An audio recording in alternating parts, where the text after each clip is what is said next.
So the next topic is contribution of the Indians. Contribution of the Indians में मतलब कि Indians का क्या रोल रहा है हमारे एजुकेशन सिस्टम में। So many Indian scholars and social reformers also contributed a lot to the educational reforms in India. कई सारे इंडियन स्कॉलर्स और सोशल रिफॉर्मर्स ने हमारे एजुकेशनल रिफॉर्म में कंट्रीब्यूटेड किया है, जैसे कि राजा राम मोहन रॉय और रविन्द्रनाथ टैगोर। ये दो इंडियंस ऐसे थे जिन्होंने एक लीडिंग रोल प्ले करा था इसके लिए, इंडिया के एजुकेशन रिफॉर्म के लिए। So leaders of the freedom movement form the national council for education. तो ये जो फ्रीडम मूवमेंट के जो लीडर्स थे उन्होंने एक national council for education form किया 20th सेंचुरीज़ के अर्ली ईयर्स में। तो उन्होंने इसके बाद में नेशनल स्कूल्स और नेशनल कॉलेजेस भी क्या किए हैं, सेटअप किए हैं। इसके बाद में उन्होंने बनारस और अहमदाबाद में विद्यापीठ को एस्टेब्लाइज किया। सो रविंद्रनाथ जो हैं, हमारे रविन्द्रनाथ टैगोर ने विश्व भारती यूनिवर्सिटी जो कि शांति निकेतन में इस्टेब्लाइज की, जिसका एक अलग ही आर्ट और कल्चर को लेकर आउटलुक दिखाया था। महात्मा गांधी ने जो स्टेबलाइज किया वो school under his new teaching scheme which was known as Nai Talim. तो महात्मा गांधी ने जो स्कूल एस्टेब्लाइज किए वो उनकी नई टीचिंग स्कीम में कर रहे थे, जिसको बोला था नई तालीम। विलियम जोन्स थे, उन्होंने एशियाटिक सोसाइटी एस्टेब्लाइज करी थी कैलकाटा में 1784 में। सो जो इंस्टीट्यूशन है वो एनकरेज किए गए इंडियंस के पास्ट हेरिटेज के बारे में, स्टडी के बारे में, उनके स्कॉलर्स बिलोंगिंग किस इंडियन आर्ट से, आर्किटेक्चर से, लिटरेचर से है, ये सारी चीज़ें उन्होंने वहाँ पे ध्यान दी। सो इंडिया का जो study of India's past raise the moral of India as a now come to, जैसे कि जानते हैं इंडिया का जो पास्ट है उसकी स्टडी से इंडियंस में बहुत एक तरह से मोरल आया, और वो बोलते हैं कि वही ग्लोरियस पास्ट के वजह से हमारी कंट्री थोड़ा सा प्रोग्रेस पे आगे बढ़ी। The leaders of the national movement develop the feeling that an illiterate. तो जो नेशनल मूवमेंट्स के जो लीडर्स थे ना, उनका ये मानना था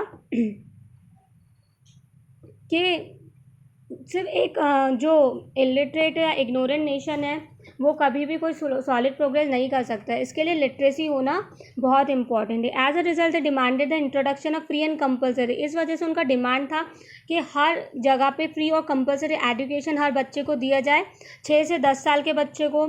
Gopal Krishna Gokhale was one such prominent leader. इनमें जो लीडर्स थे वो थे गोपाल कृष्ण गोखले। जो स्वदेशी मूवमेंट था वो बंगाल के पार्टीशन के बाद में स्टार्ट किया गया था, और उसमें ये बोला था कि ब्रिटिश स्कूल्स और कॉलेजेस को उनको बॉयकॉट करना था, मतलब पूरी तरह से उनको उसको अपनाना नहीं था।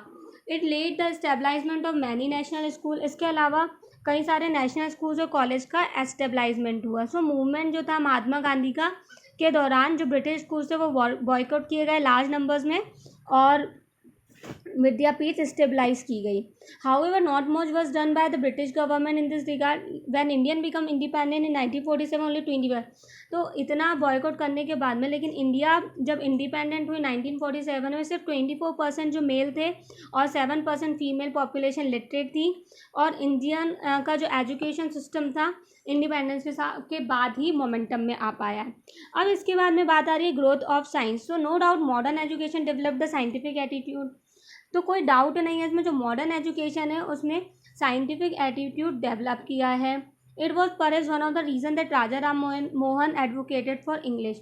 तो ये माना जाता है कि जो राजा राम मोहन रहे वो इंग्लिश के लिए काफ़ी एडवोकेटेड रहे हैं as a medium for English as a medium of instruction in education. As a medium मतलब उनका मानना था कि जो मीडियम है एजुकेशन का वो इंग्लिश में होना चाहिए। इसके बाद में हम डायरेक्ट आते हैं कि इंडिया ने प्रोड्यूस किया है कई सारे number of great scientist produce किए हैं, जैसे कि इस पीरियड के दौरान जैसे जेसी बोस हुए, पीसी रे, सीवी रमन, सत्येन बोस, मेघनाद शाह, बीरबल साहनी। सीवी रमन जो थे वो नोबेल प्राइज़ से अवार्ड किए गए थे 1930 में उनके आउटस्टैंडिंग कंट्रीब्यूशन के लिए फिजिक्स के। जो मोस्ट आउटस्टैंडिंग पर्सनालिटी थी इंजीनियरिंग फील्ड की और टेक्नोलॉजी की वो थे एस विश्वेश्वरैया। तो इनने अपना सिग्निफिकेंट कंट्रीब्यूशन दिया था डैम्स बनाने में, हाइड्रो इलेक्ट्रिक पावर्स प्रोजेक्ट्स हो गए, टेक्निकल एजुकेशन हो गए। तो इनमें से जो रामानुजन था वो एक ग्रेटेस्ट मैथमेटिशियन थे उस सेंचुरी के। उनकी ग्रोथ से साइंस ने कंट्रीब्यूट किया था। जनरल अवेकनिंग मतलब लोगों को जागरूक करने के लिए यूज़ किया गया था। ये है हमारे सीवी रमन, जिनको नोबेल प्राइज़ मिला था 1930 में। इसके अलावा भी बहुत सारे ड्रॉबैक्स रहे हैं इंग्लिश एजुकेशन में, लेकिन हमें डिनाई नहीं कर सकते कि इसने भी कहीं ना कहीं एक अवेयरनेस क्रिएट करी है इंडियंस के बीच में, इंडियन को। फिर इसके बाद पता चला धीरे धीरे मॉडर्न साइंस, लिटरेचर, फिलॉसफी के बारे में, तो वो धीरे धीरे इंडिया के एक पास्ट का एक हिस्सा बना, और उन्होंने जितने भी इंडियंस हैं उनका कॉन्फिडेंस को बूस्ट किया। ये तो बात हो गई हमारे, मतलब ये चैप्टर अब हमारा कंप्लीट हो चुका है, चैप्टर 8, जिसमें हमने एजुकेशन सिस्टम के बारे में पढ़ा है। थोड़ा सा मैं एक क्विक रिव्यू देने वाली हूँ, वो आप सुनो। राजा राम मोहन रॉय जो थे, वो मॉडर्न एजुकेशन के को एडवोकेट कर रहे थे। मॉडर्न साइंस की जो स्टडी थी वो चार्टर एक्ट के थ्रू एनकरेज की गई 1830 में।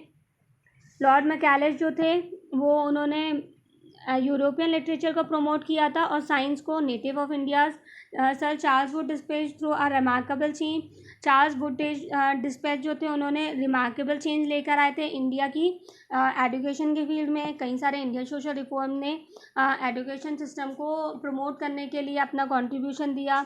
महात्मा गांधी ने स्कूल एस्टेब्लाइज कर रहे थे न्यू टीचिंग स्कीम में, जिसे बोलते हैं नई तालीम। ये सारी चीज़ें हमने पढ़ी है, जनरल सारी हो गई हैं। तो यहाँ से अब नेक्स्ट वीडियो या नेक्स्ट टॉपिक मैं आपको कवर करवाऊँगी अब नेक्स्ट क्लास में। Thank you.